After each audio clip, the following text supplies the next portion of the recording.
Hello అండి, నమస్తే అందరికీ. Welcome to కుస్మాస్ vlogs and welcome to this new video. ఈ వీడియో మొన్న 25th జులై అండి, లక్ష్మీవారం రోజు షూట్ చేసిన వీడియో అనమాట. టైం వచ్చేసరికి 2 గంటల 37 నిమిషాలు. అర్ధరాత్రి కదా, నా కోసం కూడా అంతేనండి. కానీ ఈరోజు ఏంటంటే అమ్మకి ఐ సర్జరీ ఉన్నదనమాట. 1 వీక్ బిఫోర్ అయితే మేము చెకప్ కోసం వెళ్ళాము. ఈరోజు డేట్ ఇచ్చారండి. సర్జరీ అయితే జరగబోతున్నది. అయితే మార్నింగ్ నేను 2 గంటలకి నిద్ర లేచాను. ఆ తర్వాత ఎక్కడికి నేను గుమ్మం బయటికి వెళుతున్నాను అంటే ఇంట్లో కంపల్సరీ నేను దీపారాధన చేసి వెళ్తానండి. ఫస్ట్ అయితే మా వారు అనేసారు, స్నానం కూడా చేసుకోవద్దు, క్లైమేట్ కూడానండి 2-3 రోజులుగా అలా వరుసగా వర్షం పడుతూనే ఉండే, సో స్నానం కూడా చేయొద్దు, అక్కడే వెళ్ళి అన్ని ఫ్రెష్ అవుదామని చెప్పేసి అన్నారు. కానీ నాకు ఒక అలవాటు చెప్పాను కదా, నేను కానీ మా ఇంట్లో కానీ ఎవరైనా గుమ్మం బయటికి వెళ్తున్నారంటే గుమ్మం ముందర ముగ్గు ఉండాలి, దేవుడి గుట్లో దీపం వెలుగుతూ ఉండాలన్నమాట. సో కట్ చేస్తానండి. మా జర్నీ అయితే స్టార్ట్ అయిపోయింది. మేమైతే 4 గంటలకి జర్నీ స్టార్ట్ చేసేసాం. అయితే ఇంత వేరంగా జర్నీ ఏంటి స్టార్ట్ చేసామని చెప్పేసి మీకు అనిపించవచ్చు. దానికి రీజన్ ఏంటంటే హాస్పిటల్లో మాకు ఇన్ఫామ్ చేశారు ఏంటంటే ముందు రోజు నైటే పేషెంట్కి అడ్మిట్ చేసేయాలన్నమాట. అండ్ పేషెంట్తో పాటు ఒక్క మెంబర్కే అలౌ చేస్తారంట. సో నాకు అలా కుదరలేదు కాబట్టి ఎర్లీ మార్నింగే మేము బయలుదేరామన్నమాట. సో రీజన్ ఏంటంటే దానికి కూడాను పేషెంట్ ఈ జర్నీలో సర్జరీ ముందర కొంచెం జర్నీ చేసినా కూడా వాళ్ళకి ఏమైనా హెల్త్ ఇష్యూ రావచ్చు, కొంచెం బిఫోర్గా వాళ్ళు ఉన్నారంటే కొంచెం కామ్గా ఉంటారు అని చెప్పేసి వాళ్ళు అన్నారనమాట. బేసిక్గా వాళ్ళు అన్నమాట నిజమే, కానీ నాకు కుదరలేదు కాబట్టి 6 గంటల కంటే ముందరే అంటే నేను 4 గంటలకి స్టార్ట్ అయిపోయాను అనమాట. ఇదిగోండి హాస్పిటల్ అయితే వచ్చేసింది. ఈ హాస్పిటల్ పేరు వచ్చేసి అండి శంకర్ ఐ హాస్పిటల్ అనమాట. బరంపూర్ నుంచి 1 అవర్ దూరం ఉంటుంది మేబీ. సో ఇక్కడైతే వచ్చేసాం. హాస్పిటల్ అయితే చాలా పెద్దదండి. సో అప్పటికే పేషెంట్లందరూ బిఫోర్ నైట్ వచ్చేసి ఉన్నారు. సో ఇక్కడ కొంచెం రిసెప్షన్లో కొంచెం ఎవరు అప్పుడే జస్ట్ అక్కడ లేరనమాట. సో కనుక్కొని లోపలికి ఎంట్రీ అయితే ఇచ్చేద్దాం. ఈ లోపలండి ఎంత చుట్టుపక్కల ఎంత బ్యూటిఫుల్గా ఉందో చూడండి. యాక్చువల్గా మనం హాస్పిటల్కి వెళ్ళినప్పుడు లేకపోతే ఆ రూమ్స్ కానీ బాగున్నాయని చెప్పేసి అనకూడదంట. అంటే దానికి కూడా సైంటిఫిక్ రీజన్స్ ఏంటి లేదండి, మా నమ్మకం అనమాట. ఇప్పుడు దేవస్థానానికి వెళ్ళి గోపురం దండం పెట్టుకుంటాం, బాగుంది అంటాం, అలాగే అక్కడ తీసుకున్న రూమ్స్ కూడా బాగుంది అంటే మళ్ళీ వెళ్తాం అని చెప్పేసి మా నమ్మకం అనమాట. కాబట్టి హాస్పిటల్ కవరండి మళ్ళీ వస్తారని చెప్పేసి కోరుకుంటారు కాదు కదా, కాబట్టి అలాగ అనమనమాట. సో ఇక్కడ చూడండి, ఇక్కడైతే మాకు ఇంకా రూమ్ అలర్ట్ చేయలేదన్నమాట. ఇక్కడ అమ్మకి దారిలో ఏంటి తినలేదు, లైట్గా ఏదో బ్రెడ్ లేకపోతే రోటీ ఇమ్మన్నారనమాట. సో నేనైతే ఇక్కడ బిస్కెట్స్ తీసుకొచ్చాను. చెప్తున్నామరండి, బిఫోర్ నైట్ నుంచి నేను ఒక పెద్ద బ్యాగ్లోని ఫుడ్ ఐటమ్స్ అన్నీ పట్టుకున్నాను, అలాగే తాగేందుకు నీళ్ళు కూడా పట్టుకున్నాను అనమాట. ఎందుకంటే గబుక్కని మనకి అక్కడ దొరుకుతాయా లేదా, లేకపోతే టిఫిన్ టైం వచ్చేసరికి మనకి 6 తర్వాతే కదండి. ఎక్కడైనా 7 గంటలకి ముందర బ్రేక్ఫాస్ట్ అనేది ప్రిపేర్ అవ్వదు, ఓన్లీ ఇళ్లల్లోనే మేబీ అవుతుందన్నమాట.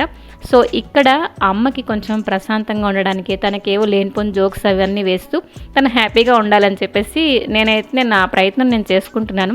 కానీ అమ్మ బయటకి ఏదో నవ్వేస్తున్నది, కానీ లోపలైతే తనకి కొంచెం టెన్షన్ అయితే వచ్చేసింది.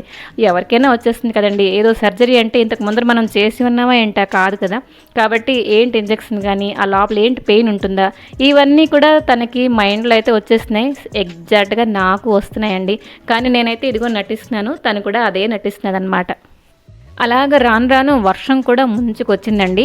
నాకు ఎక్కడైనా వర్షం సీనరీ చూశానంటే వెంటనే నా ఫోన్లో క్యాప్చర్ చేయడానికి నాకు చాలా ఇష్టం అనమాట. ఇదిగోండి ఆ వర్షం తలక రియల్ సౌండ్ నేను చెప్తున్నాను కదా, నాకు చాలా ఇష్టం. మీలో ఎంతమందికి ఈ వర్షం తలక సౌండ్ వినడం అన్నా లేకపోతే వర్షం చూడడం అంటే ఇష్టం అయితే కింద కామెంట్ చేసేయండి. సో ఇదిగోండి హాస్పిటల్ లోపల నుంచి బయట వ్యూ అయితే ఇలాగ ఉన్నారు. చుట్టుపక్కల పరిసరాలన్నీ కూడా నీట్గా ఉన్నాయండి.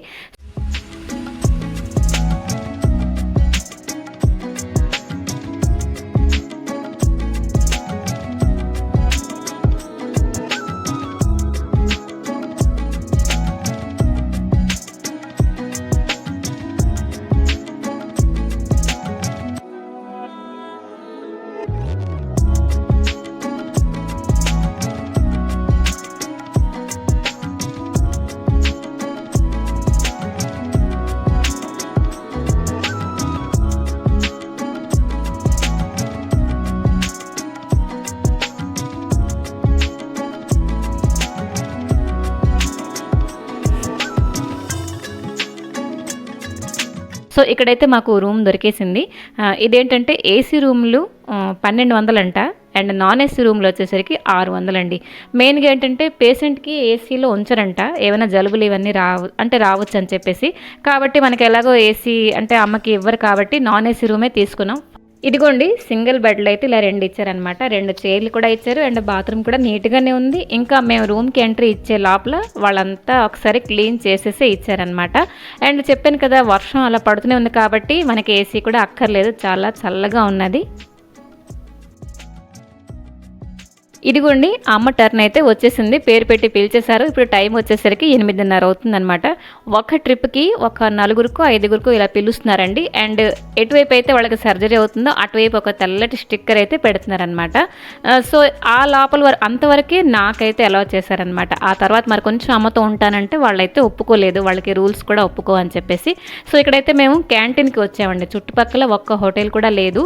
మరి ఫుడ్ విషయానికి వస్తే ఓకే అండి, ఎక్కువ కారం ఏంటి యాడ్ చేయలేదు. రేట్ విషయానికి వస్తే అంటే రేట్ అంటే డబ్బులు కాదండి, మనం రేటింగ్ ఇస్తూ ఉంటాం కదా. సో నేనైతే 7 ఇస్తాను అవుట్ ఆఫ్ 10, ఎందుకంటే కొంచెం పల్చగా ఇలాగ ఉండాలన్నమాట. సో ఓకే అండి, మన ఇంట్లో అయితే ఎలాగైనా మనం తయారు చేసుకోవచ్చు. ఇక్కడైతే పేషెంట్లు కూడా తింటారు కాబట్టి అలా వాళ్ళకి దృష్టిలో పెట్టుకొని చేసినట్టున్నారనమాట. సో మరి ఏం చేస్తామండి, బయట అయితే చాలా వర్షం పడుతుండే. చెప్పాను కదా దగ్గరలో చుట్టుపక్కల ఒక హోటల్ కూడా లేదు. ఒక చోట అయితే దహిబర్ అళద్దం గుగ్ని ఉంది. ఈ హాస్పిటల్కి వచ్చి మనం దహిబర్ అళద్దం ఏం తింటాం అని చెప్పేసి మనకి మరి తినాలి అనిపించలేదు. సో బ్యాగ్ నిండా నాకు బిస్కెట్స్ అవన్నీ ఉన్నా కూడా మా వారైతే ఒప్పుకోలేదనమాట, ఏదో ఒకటి తినాలి అని చెప్పేసి అన్నారు. సో ఫుడ్ తినేసిన తర్వాత నేనైతే రూమ్కి వెళ్ళాను. ఒక అంతటికి అమ్మ రావట్లేదు. అలా చూస్తుంటే ఇప్పుడు టైం ఎంతో తెలుసండి, 11:30 పావుతకు 12 అవుతున్నది. ఈ లోపల నేను డాక్టర్ గారికి అలా అడుగుతూనే ఉన్నాను, ఏమైంది అంటే డాక్టర్ అంటే అక్కడ ఉంటారు కదా, కొందరు స్టాఫ్ ఉంటారు కదా, వాళ్ళకైతే అడుగుతూనే ఉన్నాను, ఏమైంది అమ్మ రాలేదు, ఏంటైంది ఇంతసేపు ఆ సర్జరీ. అసలు మీకు చెప్పలేదు కదా, ఈ సర్జరీ అయితే మాన్యువల్ కాదండి, లేజర్ ట్రీట్మెంట్ ఉంటుంది చూడండి, టెక్నాలజీ, ఆ విధంగా అయితే చేశారనమాట. సో ఎక్కువ పెయిన్ ఏంటి ఉండదు. అండ్ అమ్మ వచ్చేసరికి ఫస్ట్ వాళ్ళు నా మీద కంప్లైంట్ ఇచ్చారండి, ఏంటంటే మీ అమ్మాయి చూడండి ఎలాగవుతున్నదో, టెన్షన్ పడిపోతున్నది అని చెప్పేసి. సో ఇదిగోండి అమ్మ అయితే వచ్చేసింది. ఆ తర్వాత నేనైతే అన్నీ కనుక్కుంటున్నాను. నేను తనకి ఓటీ దగ్గర వదిలేసిన తర్వాత నుంచి ఏం జరిగింది ఏంటి అని చెప్పేసి అన్నీ అడుగుతున్నాను అనమాట. సో తనకి డ్రెస్సెస్ మార్చారంట. అండ్ నేను 2-3 రౌండ్లు అయితే అటుపక్క కొట్టాను, బట్ డోర్ అయితే వేసేసి ఉండాలి, మనకి ఎలా లేదు కదా. సో మేమైతే అన్నీ కనుక్కుంటున్నాం. ఇప్పుడైతే పెయిన్ లేదు, కానీ కొంచెం వీక్గా ఉన్నది, ఇవన్నీ కూడా తను షేర్ చేసుకుంటున్నది అనమాట. మొత్తానికి అమ్మ అయితే రాహి అయిపోయింది అని చెప్పేసి మాకైతే మంచి ఫీలింగ్. సో ఇదిగోండి ఈవినింగ్ అయ్యేసరికి అయితే మేము రిటర్న్ అవ్వబోతున్నాము. అమ్మ తల కట్టు ఇవన్నీ కూడా ఇప్పేశారనమాట. చిన్న ఎక్స్రే టైప్ కూడా చేశారండి, టెస్ట్ కూడా చేశారు. ఆఫ్టర్ 1 వీక్ మరొకసారి విజిట్ చేయండి అని చెప్పేసి అన్నారనమాట. సో ఇక్కడ హాస్పిటల్ దగ్గర గణపతి ఆలయం ఒకటి ఉన్నదండి.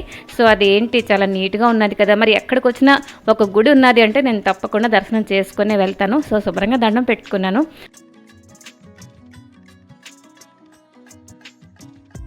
సో ఇదిగోండి నా ఫేస్లో ఉండే హ్యాపీనెస్ మీరు గమనించగలరు. సో రోజంతా ఫుడ్ విషయానికి వస్తే ఓకేగా వెళ్ళిందండి, కొంచెం వీక్గా కూడా అనిపిస్తుండే. సో అవన్నీ పక్కన పెట్టేస్తే ఇక్కడ మంచి పార్క్ లాగా ఇవన్నీ కూడా అరేంజ్ చేశారండి. మరొక విషయం ఏంటంటే ఎక్కడ చూసినా కూడా తులసి చెట్లు. నాకు తులసి చెట్లు అంటే చాలా ఇష్టం, చాలా పిచ్చండి.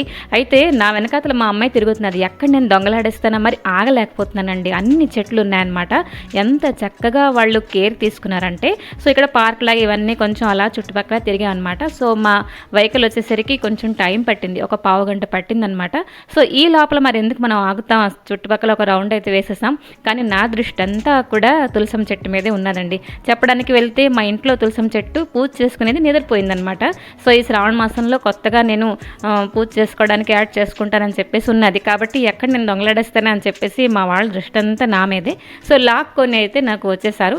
ఇదిగోండి మేమైతే రిటర్న్ వచ్చేస్తున్నాం. అండ్ ఇదంతా కూడాను బరంపూర్లో మేము ఉండే ప్లేస్లన్నీ కూడా అలా పాస్ అవ్వకుంటూ వెళ్తున్నాం అనమాట. ఒకలాంటి ఒక మంచి ఫీలింగ్ అండి.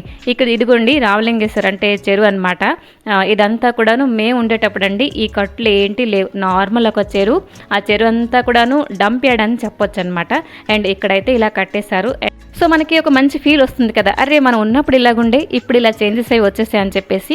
ఇదిగోండి సాయంత్రం అయ్యేసరికి మేమైతే ఇలా ప్రశాంతంగా రిటర్న్ అవుతున్నాం. సో సరేనండి, ఈ బ్లాగ్ అయితే ఇక్కడ రన్ చేస్తాను. మరొక మంచి వీడియోతో మేము ముందరికి వస్తాను. Till then take care and bye bye.